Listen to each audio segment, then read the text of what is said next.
This is the latest incarnation of the infamous air cannon. Here's where the air goes. I inflate this with a bicycle pump. I attach it here. Shows me the pressure reading here. And then here's the release valve that will launch the projectile up out of the top, which is what this is. On a fishing line, just some end caps and PVC, and I fill this with sand. So we'll drop that back down here.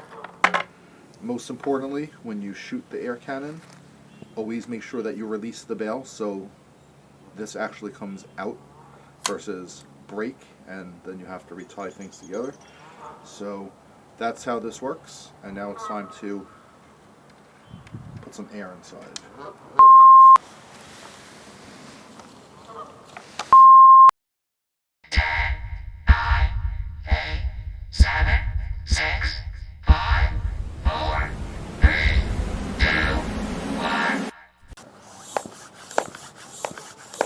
All right, well, that was a good lead up, right? So anyway, we're just going to go ahead and inflate this with the tire pump a little bit over 40 psi to give us enough power to get the projectile up into the tree. So yeah, sometimes it's good. Follow your own instructions. And so this is what happens when you do not do that and decide to release the bail before you go ahead and launch it. And so here we go. This was attempt 1 of 2. So getting ready to shoot it up into the large V notch up in the tree. So watch carefully. Here comes the projectile. Oh, there it goes. But hey, notice there was nothing attached to it. So lessons learned. Have some extra projectiles, or in my case, I needed to make a couple extra. So here we go. Again, here's try number 2. Release the bail before you pull down for launch. And so here we go, the day after in shot number 2. And I'll apologize that my neighbor on an extra windy, rainy day for some reason is deciding to blow off his artificial turf. So that's what you hear in the background. But here we go.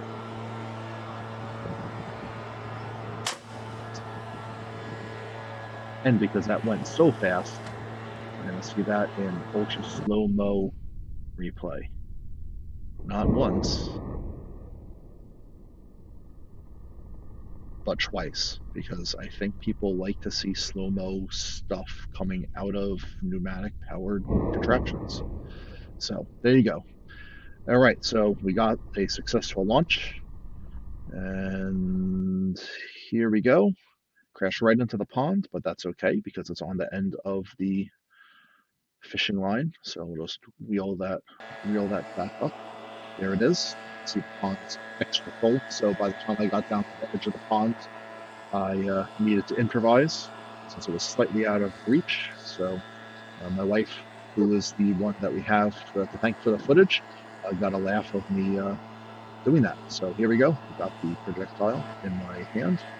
And now it is time to attach some mason line to the end of the fishing line. I find this extra step is helpful. You could use the monofilament connected to the mason line to pull up some heavier ropes. So you go ahead, get that all connected up, and start reeling in the mason line.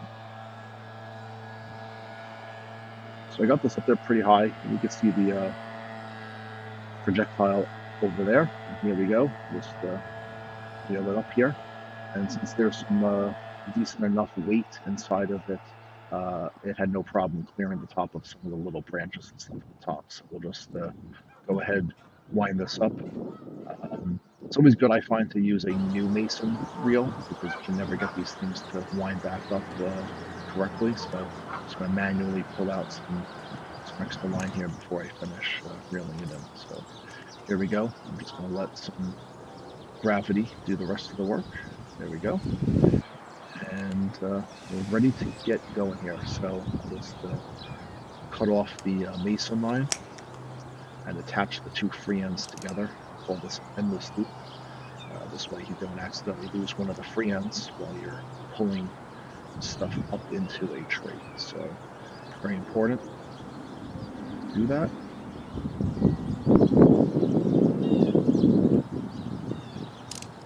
As you can hear, it was a bit windy, so get everything all tied off, and there we go. We're ready to pull up some heavier line to support a wire HF loop antenna, and I might even experiment with pulling a mesh pastic node up into the tray for some experiments. So stay tuned for more details.